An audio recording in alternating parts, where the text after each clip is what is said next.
हे गाणी काय अशी असतात काय?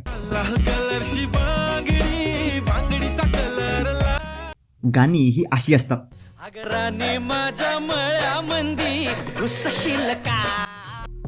तुम्हालाही कधी असं वाटतंय का? संजू राठोडची गाणी खूपच सिंपल असतात, कधी कधी तर ती बालिश वाटतात. आणि गंमत कशी आहे, ज्यांना गाण्याची खरी जाण आहे त्यांना तर अशी गाणी फारशी आवडत पण नाहीत. पण तेच दुसऱ्या बाजूला बहुतांश लोकांना हीच गाणी आवडतात. असं का होतं? आज आपण याच मागची रिअल सायकोलॉजी समजून घेणार आहोत. त्याचबरोबर संजू राठोडची गाणी का व्हायरल होतात हेही पाहणार आहोत. जेव्हा आपण गाणी ऐकतो तेव्हा आपल्याला वाटतं की गाणं डीप असायला पाहिजे, लिरिक्स भारी असायला पाहिजे, काहीतरी अर्थपूर्ण असायला पाहिजे. पण आता गेम बदललाय. नवीन जनरेशनसाठी गाणं हिट होण्यासाठी डीप मिनिंग नाही तर वाईब महत्त्वाची आहे. संजू राठोडची गाणी बघा, लिरिक्स खूपच सिंपल असतात, एकदा ऐकलं की लगेच लक्षात राहतात.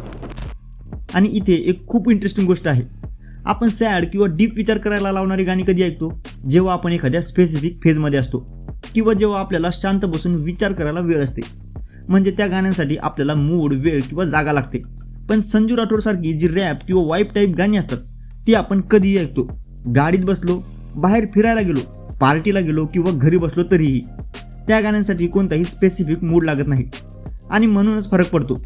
डीप मिनिंगवाली गाणी ही मोमेंट बेस असतात, पण अशी वाईबवाली गाणी ही एनी टाईम असतात.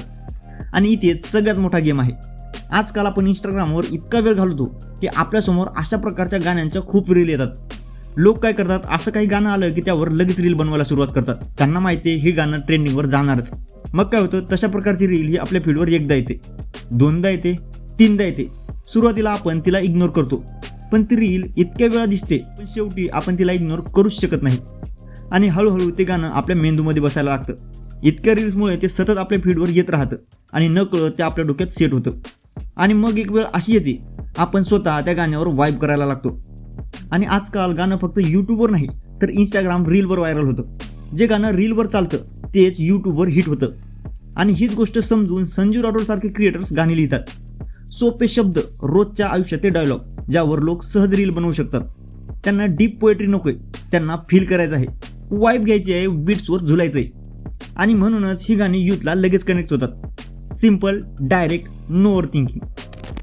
आता खरी गोष्ट आहे का, ही गाणं एखाद्या पिढीला बालिश वाटू शकतात, पण संजू राठोडसाठी ही गाणी गेम चेंजर आहेत. म्हणूनच याला बालिश म्हणण्यापेक्षा ही एक स्मार्ट स्ट्रॅटेजी आहे.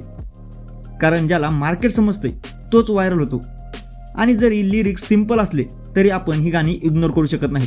कारण यंग जनरेशन इतक्या रील बनवते की ही गाणी कधी ना कधी आपल्या फीडवर येतातच. आणि याच वाईबमुळे आज भारतातील मोठ्या मोठ्या घरातून संजू राठोडला गाण्यासाठी बोलवलं जातं. लोक काहीही म्हणत, गाणी बालिश आहेत, लिरिक्स काही खास नाहीत, तो काहीही लिहितो. पण एक गोष्ट मात्र नक्की आहे, त्याची गाणी व्हायरल होतातच. आता प्रश्न तुमच्यासाठी, गाणं व्हायरल होण्यामागे खरंच संजू राठोड आहे का, की गाण्याची जाण नसलेली ऑडियन्स? तुमचं मत कमेंट करून नक्की कळवा.